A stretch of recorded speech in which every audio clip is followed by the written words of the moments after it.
10th 12th first 3 mark வாங்கின மாணவ மாணவிகளுக்கு ஆக்டர் விஜய் ஊக்கத்தொகை அண்ட் சர்டிபிகேட் தராங்க அப்படின்றது நம்ம எல்லாருக்குமே தெரியும். அந்த ஒரு ஃபங்க்ஷன் இன்னைக்கு திருவான்மியூர்ல இருக்க ராமச்சந்திரா கன்வென்ஷன் சென்டர்ல நடக்குது. இதுல பல மாவட்டங்கள்ல இருந்து மாணவ மாணவிகள் கலந்துக்கிறாங்க. தமிழ்நாட்டை பொறுத்தவரை எப்பயுமே 10th and 12th மாணவர்களுக்கு தேர்வு நடத்தப்படுவது வழக்கமா இருக்கு. அதுபடி இந்த வருஷம் மார்ச் 26ஆம் தேதி தொடங்கின 10th எக்ஸாம் வந்துட்டு ஏப்ரல் 8ஆம் தேதி நடந்துச்சு. இதுல கிட்டத்தட்ட 9.10 லட்சம் பேர் தேர்வு எழுதினாங்க. அதே மாதிரி +2 மாணவர்களுக்கு கடந்த மார்ச் 1ஆம் தேதி பொதுத் தேர்வு தொடங்கின நிலையில மார்ச் 22 வரை நடந்துச்சு. இதுல 7.8 லட்சம் மாணவ மாணவிகள் எழுதினாங்க. இந்த சூழல்ல தான் 10th and 12th first 3 mark எடுத்த மாணவர்களுக்கு ஊக்கத்தொகை வழங்க போறேன் அப்படின்னு சொல்லிட்டு தளபதி விஜய் அறிவிச்சிருந்தாரு. இந்த ஒரு ஃபங்க்ஷன் தான் இன்னைக்கு நடக்குது.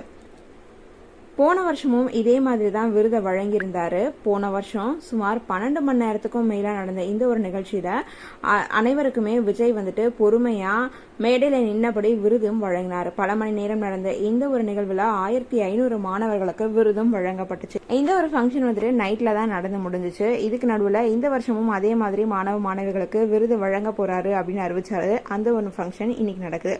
முதல் கட்டமா கோவை, நாமக்கல், ஈரோடு, சேலம் அப்படின்னு சொல்லிட்டு பல மாவட்டங்கள்ல இருந்து மாணவர்கள் வரவழைக்கப்பட்டிருக்காங்க.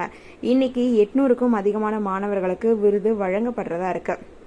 அது மட்டும் இல்லாம பிப்ரவரி மாசம் தான் விஜய் வந்துட்டு தமிழக வெற்றி கழகம் அப்படின்ற ஒரு அரசியல் கட்சியை தொடங்கியிருந்தாரு. அதுக்கப்புறமா விஜய் மேடை ஏறுவது இதுவே ஃபர்ஸ்ட் டைம் அப்படின்னே சொல்லலாம். இப்போ இதுக்கு நடுவுல தான் இந்த ஃபங்க்ஷனுக்கு வந்துட்டு எங்களுக்கு பாதுகாப்பு வேணும் அப்படின்னு சொல்லப்பட்டிருந்துச்சு. இந்த ஒரு ஃபங்க்ஷனுக்காக இப்போ நிறைய போலீஸ் பாதுகாப்பும் வழங்கப்பட்டிருக்கு அப்படின்ற ஒரு இன்ஃபர்மேஷன் தான் வந்துகிட்டு இருக்கு.